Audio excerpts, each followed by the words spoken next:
Dear students, Assalamu alaikum. Class 8 science का chapter जो है लाइट, पिछली बार हमने उसका इंट्रोडक्शन हमने दिया था, तो उसी की कंटिन्यूशन आज हम करने जा रहे हैं। पिछली बार हमने लाइट में पढ़ा था कि लाइट जो है, लाइट से हर कोई चीज़ विजिबल होती है। लाइट जब किसी चीज़ पर पड़ती है वो उसको रिफ्लेक्ट बैक करती है, फिर वो हमारी आंखों पे पड़ती है। वो रिफ्लेक्टेड लाइट, उस चीज़ जब वो चीज़ लाइट को रिफ्लेक्ट करता है वो हमारी आंखों पे पड़ती है, उसके बाद हम चीज़ को देख पाते हैं। इसी के बाद हमने सोर्सेज ऑफ लाइट भी हमने देखा कि man made source of light है, नेचुरल सोर्स ऑफ लाइट है, और अल्टीमेट जो सोर्स ऑफ लाइट जो इस प्लेनेट पे है वो है सन, जो कि नेचुरल सोर्स ऑफ लाइट है। इसी तरह हमने देखा मून भी है जो नेचुरल सोर्स ऑफ लाइट है। इस तरह man made source of light भी आजकल आप देखते हो लाइटिंग सिस्टम में जो आ जा रहे हैं वो मैन मेड सोर्सेज हैं। बड़े बड़े स्टेडियम्स में आज इस तरह मैचेस होते हैं नाइट को, यानी बिल्कुल इस तरह सोर्सेज, लाइट के सोर्सेज बनाए गए हैं कि बिल्कुल डे की तरह वहाँ विजिबिलिटी रहती है। लेकिन स्टिल जो सन है वो अल्टीमेट सोर्स ऑफ लाइट है, वैसा और कोई नहीं मैन मेड ही, या हम कहते हैं जो नेचुरल तरीका है वो नेचुरल है।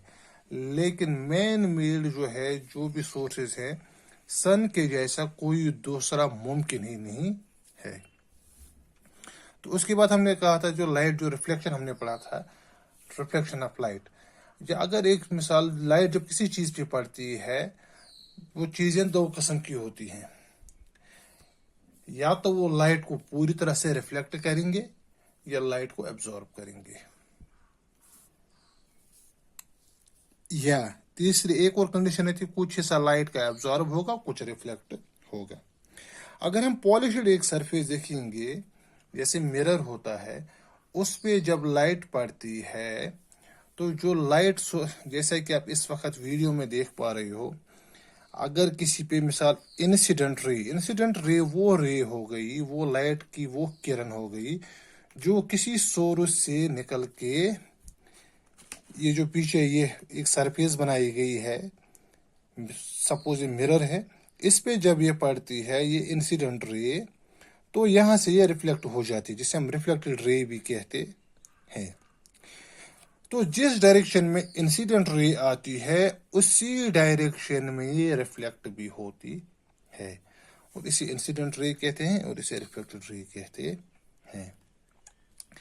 अब आप यहाँ पे देखोगे जो लॉज ऑफ रिफ्लेक्शन में हमने पढ़ने हैं, तो एक इसका लॉ है जो इंसिडेंट रे है, जो रिफ्लेक्टेड रे है, और इसके ऊपर जो हमने ये नॉर्मल डाला है, नॉर्मल 90 डिग्री का एंगल जो बनाता है सरफेस के साथ, यानी इंसिडेंट रे, रिफ्लेक्टेड रे, इन दोनों के दरमियान जो भी हमने नॉर्मल डाला है, इससे ये एंगल बनाते हैं। यानी पहला एंगल जो होता है इसे हम कहते हैं एंगल ऑफ, तीनों पहले जो पहला लॉ है वो यही कहता है कि इंसिडेंट रे, रिफ्लेक्टेड रे और नॉर्मल तीनों एक ही प्लेन पे और एक ही पॉइंट पे ये आते हैं। जहाँ पे इंसिडेंट रे पड़ेगी वहीं से ये रिफ्लेक्ट भी हो जाएगी, और जो पॉइंट है, सपोज अगर ये पॉइंट ओ है जहाँ पे ये पड़ती है, इसी पॉइंट ओ से रिफ्लेक्टेड रे भी रिफ्लेक्ट हो जाएगी। पहला एंगल है लॉ जो इसका है। नंबर सेकंड जो है वो ये बात है कि जो ये एंगल जब हमने नॉर्मल इस पे डाला, इससे ये एंगल बनाई थी, दो एंगल्स यहाँ पे क्रिएट होते हैं, एंगल आई और एंगल आर। एंगल आई हो गया एंगल ऑफ इंसिडेंस और एंगल आर हो गया एंगल ऑफ रिफ्लेक्शन। ठीक, तो एंगल ऑफ इंसिडेंस और एंगल ऑफ रिफ्लेक्शन जो है ये ऑलवेज इक्वल होते हैं। सपोज अगर एंगल ऑफ इंसिडेंस 70 का होगा तो एंगल ऑफ रिफ्लेक्शन जो है वो भी इसी के नज़दीक होगा, वो भी 70 ही होगा। यानी इसमें लॉज हैं। पहला क्या है कि इंसिडेंट रे, रिफ्लेक्टेड रे और इस पे जो नॉर्मल डालते हैं वो एक ही पॉइंट पे, एक ही प्लेन पे लाई करते हैं। और नंबर सेकंड लॉ जो है وہ ہے جو اینگل آف انسیڈنس ہے وہ ہمیشہ ایکول ہوتا ہے اینگل آف ریفلیکشن. اب ساتھ ہی ہم نے یہ عام طور پہ یعنی یہ لاز ہیں، لا کبھی چینج نہیں ہوتا ہے. لیکن اگر آپ نے دیکھو ہوگا جو ہم نے ریفلیکشن پڑھا تھا، ریفلیکشن میں ہم نے دو چیزیں، ایک ہوگی ریگولر ریفلیکشن، ڈیفیوزل ریفلیکشن. اگر کوئی کانسیپٹ آپ کو ہوگا، ریگولر ریفلیکشن مینز یہی کہ ایک پالشڈ سرفیس پہ جب لائٹ پڑتی ہے تو جہاں سے جس اینگل سے وہ لائٹ آتی ہے اسی اینگل سے وہ ریفلیکٹ بیک ہوتی ہے. اب جو ڈیفیوزل ریفلیکشن ہے یعنی جو ایک دوسرے کے پیرلل ہوتی ہیں، اینگل آف انسیڈنس جو ہے یا انسیڈنٹ رے یہ پیرلل ہوتی ہے ریفلیکٹڈ رے کے، پیرلل میں ریفلیکٹ بیک ہو جاتی ہے. اسی طرح ہم دیکھتے ہیں کہ اگر کوئی سرفیس ہے کہ اگر کسی پہ لائٹ پڑ گئی، جو پیرلل ریز آف لائٹ ہے کسی چیز پہ پڑتی ہے، لیکن جو ریفلیکٹڈ ریز ہے وہ پیرلل میں واپس نہیں جاتی ہے، تو اس طرح کے ریفلیکشن کو ہم ڈیفیوزل ریفلیکشن کہتے ہیں. مثال کے طور پر یہاں میں آپ کو ایک، جیسے کہ آپ اس شکل میں دیکھ پا رہے ہو کہ یہ سبھی جو ہیں یہ انسیڈنٹ ریز ہیں، لیکن جو ریفلیکٹڈ ریز ہیں یہ ان کے پیرلل میں نہیں جاتی ہیں، ان کی ڈائریکشن چینج ہوتی ہے. اس کا مطلب یہ نہیں ہے کہ یہاں پہ جو لا آف ریفلیکشن ہے وہ فیل ہو گیا ہے، نہ بالکل بھی نہیں، یہاں بالکل بھی فیل نہیں ہوتا ہے، بلکہ یہ اسی لیے ہوتا ہے کیونکہ جو ارریگولیرٹیز ہوتی ہے اس کی وجہ سے یہ ریفلیکٹڈ ریز جو ہیں بکھر جاتی ہیں، پیرلل میں واپس نہیں جاتی ہے، ڈیو ٹو ارریگولیرٹیز کی وجہ سے ہوتا ہے.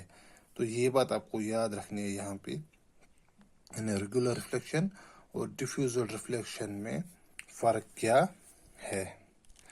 اور اسی طرح ہم ریفلیکشن جو پڑھ رہے ہیں اس کا مطلب یہ ہے کہ عام طور پہ جو ہمارے ذہن میں جو بات آتی ہے وہ ہے مررس کے مطلب. ہم مررس کا یوز اپنے گھر میں بھی کرتے ہیں، ہمارے واش رومز میں بھی مررس لگے ہوتے ہیں، جہاں اگر ہیئر سلون میں بھی ہم جاتے ہیں وہاں پر بھی مررس لگے ہوتے ہیں.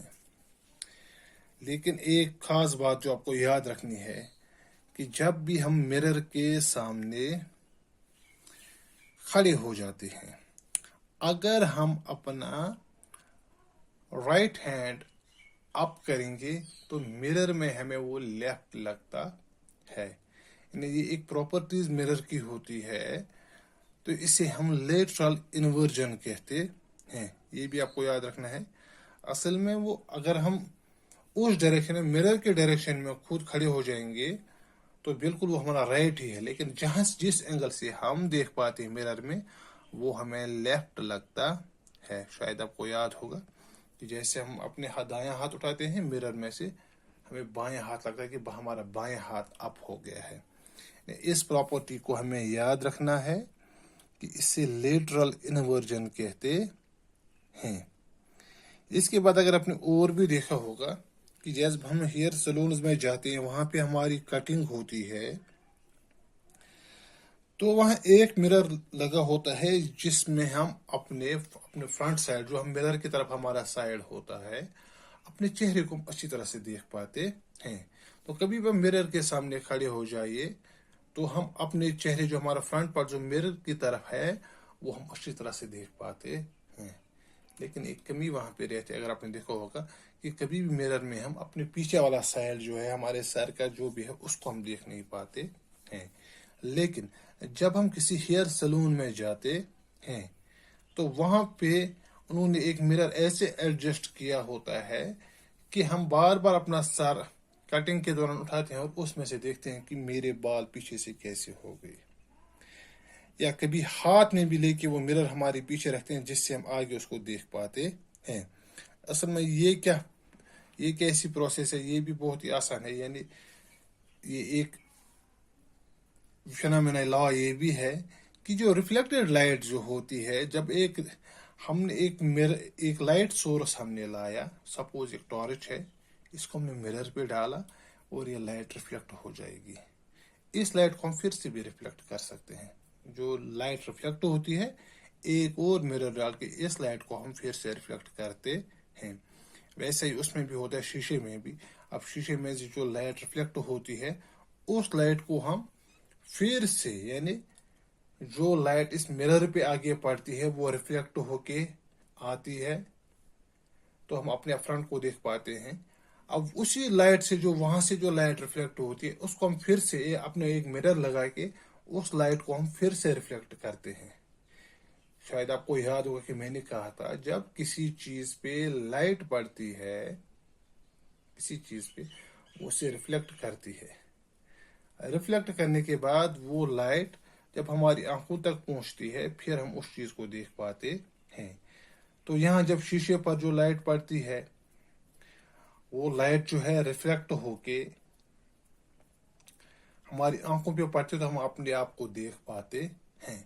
अब जो पीछे जो मिरर लगा होता है, उस वही फिनोमेना, यानी जो रिफ्लेक्टेड लाइट जो होती है, उसको हम फिर से रिफ्लेक्ट कर पाते हैं। जो पीछे हम मिरर खड़ा करते हैं, इसीलिए हम खुद को देख पाते हैं। यानी जब लाइट फिर से रिफ्लेक्ट हो गई, फिर वो शीशे पे पड़ेगी, फिर हमारी आंखों पे, इससे हम अपने आप को देख पाते हैं शीशे में। मिसाल के तौर पर मैं अपने मोबाइल का कैमरा इस वक्त इसकी तरफ आपका ध्यान खींचना चाहता हूँ, जो यहाँ पे इमेज बनाई गई है। रिफ्लेक्टेड लाइट को फिर से यहाँ पे रिफ्लेक्ट किया जाता है इसके जरिए से, जो पीछे हम फिर अपनी इमेज को, अपने पीछे इमेज को जिसको देखने पाता है, इस इमेज को ये देख पाता है। यानी reflected light can be reflected again. और इसी फिनोमेना की वजह से हम अपने, जो हमारा बैक साइड होता है, उसको भी हम शीशे में देख पाते हैं। उम्मीद है कि आपको ये समझ में आया होगा। अगर कहीं पे कोई प्रॉब्लम है तो आप फिर से, मुझे थोड़ा ये डिफिकल्ट लगता है अंडरस्टैंड करने में, लेकिन है उतना मुश्किल है नहीं, क्योंकि ये सारी प्रोसेस जो है हम डेली करते हैं, लेकिन इसका जो साइंटिफिक जो इसका वे है वो हमें पता नहीं है। उतना भी डिफिकल्ट नहीं है, लेकिन अगर आपको कहीं भी कोई प्रॉब्लम होती है तो बिला झिझक आप सवाल पूछ सकते हैं, कोई प्रॉब्लम नहीं है। बाकी वसलम।